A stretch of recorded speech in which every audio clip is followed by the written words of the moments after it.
what's up guys? I'm Davide from Automatios, you're here in Net Studios. Today I'm going to show you 7 tips I use when I mix my tracks. Obviously these tips are good for me, but maybe for some of you, but they are not the absolute truth. So just take it as a step to improve your skills on your DAW. Tip number 1, Headroom. When I start my tracks, I always go down 10 decibels on all my layers, because when I mix it, I would like to have a lower volume. So I know that when it comes to mastering, I will be satisfied and with no problem of distortion and something like that. I also look a lot at the spectrum. Because when I mix the kick and the bass, I want them to go at -18 on the spectrum, and I know that that's the right measure for me. Number 2, the reference. I always use one reference when I start a track, because every time I find out that maybe I want to do something that is similar to another track, and I just pick it as a reference, maybe for the bass line, maybe for the drums and something like that. So I always have a good comparison for my tracks.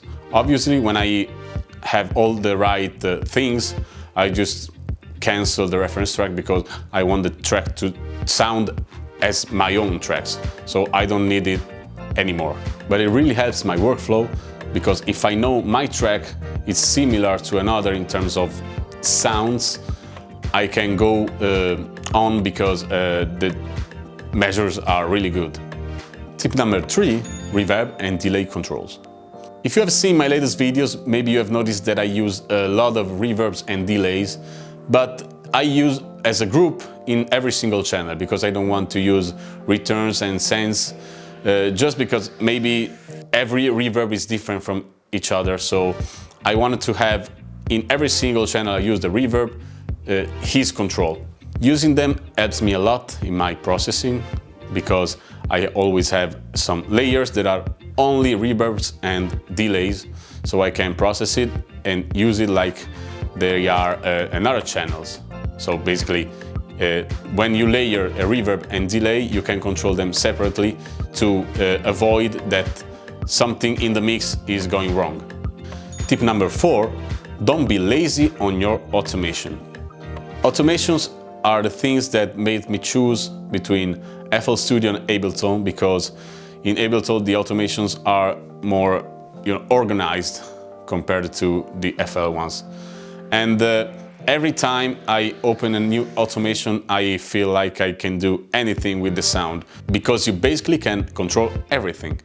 If you want to do a pitch, you can do always modulation, you can do reverbs, you can do distortions, you can do progressions of all things just with the automation, and it makes the difference in your sounds. So don't avoid using that, because they are really important.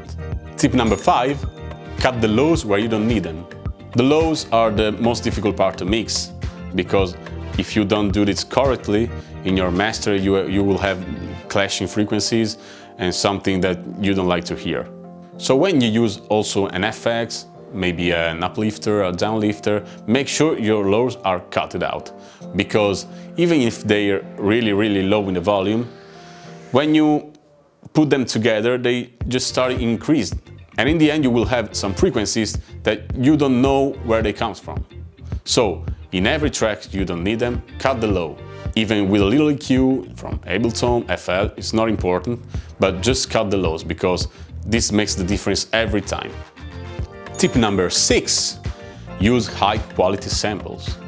If you use a sample that is not sounding good, you know that you can do everything in the process. You can compress, you can EQ, but it remains a bad quality sample. So there are a lot of samples. I use a lot of Cashmere's, I use Vengeance, I use Splice.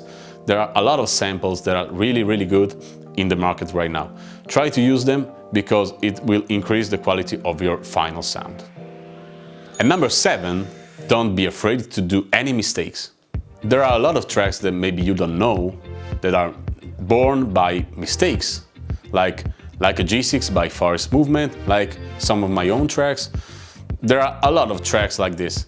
For example, in my track Enigma, back in 2016, I've used a filter with an automation that I didn't know the existence, and I made the lead, just because I discovered it casually. So basically, it has been born by mistakes. Also, if you want to use a compression that is made for a vocal into a lead, why not? This is the most creative job you can do. So try, fail, retry, refail, then make that mistakes that will make you stand out and make your track special. So these are my basic tips for a better mix. Have you enjoyed that? Do you know any tips that maybe I should know? Just write down here in the comments, and don't forget to subscribe right here. See you next week. Ciao!